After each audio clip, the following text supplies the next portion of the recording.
Do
you think if it was someone of a different gender that you would have reacted different than like a female? No, it's noise, it's noise. That's all it is. I notice, I ask myself that too, but I notice girls do the same. When they start talking a lot. I mean, downstairs I know I'm going to get taught. It's no big deal. We understand that. But like when I expect quiet, I hope it's What about if it was like a doctor or someone professional, like a businessman? no, it wouldn't matter. I can't think in two different. I can't. You know what I mean? It's like if I'm in a car, it's the same thing. If I get too distracted, it's like I gotta get away from the car. And what kind of reactions do you notice by your tolerance? Like, when you're really angry, or how does it feel? Well, lately I don't tolerate. I've been kind of zero tolerance, but there's been times when it's no problem. It just depends on the situation. There's times when I mean, I told somebody here the other day, you can go to the third floor. You can talk there. I felt really bad. And like the first time I did it was like 6 months ago. And then like I went 6 months without doing it. It was like really good. But then like I had to say. And did you think what did you think of him because of making the noise? Oh my God.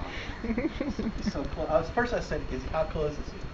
So, it's really just decibels. That's all it is. I mean, the fan noise doesn't seem to bother me. I mean, when it rains, I kind of like, there's a motor started up this morning. That kind of thing.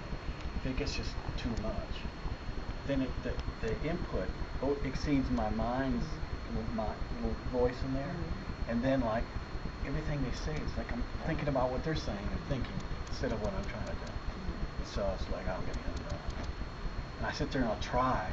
I'll try, man. I'll try. I'll try to keep going, and then like I'll get to a point where I can't go anymore. Have you ever been? But this is the quietest library. I mean, not. It's quieter than the public library, let's say. It's less distracting. I guess it's just distractions. That's really what it is. It's not how loud it is. I mean, if somebody weren't making any noise, you start jumping around without making any noise at all, I'd probably get distracted by that, even though there's no noise involved. Have you ever noticed yourself to be the violator or the person making the noise, and how did you react? I did it about 2 months ago. This girl came up and like you were talking to me. See, I'm talking too loud right now. I'll say like, how? And so and then some people got up and said something. They were like, they said, you're not supposed to talk in here. I'm like, okay. So I went on for a little bit longer and I stopped.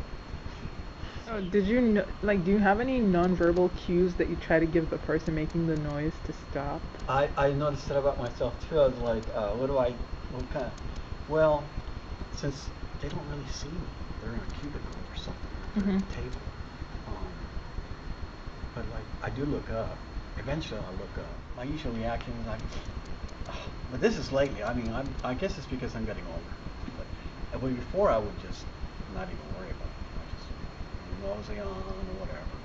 But I noticed since I'm older now, I can, have the. Do you think the violations are more intentional or unintentional? No, they're unintentional. Really, they are. It's just that people aren't aware of other people's. Uh, people aren't aware of other people's needs sometimes. That's all.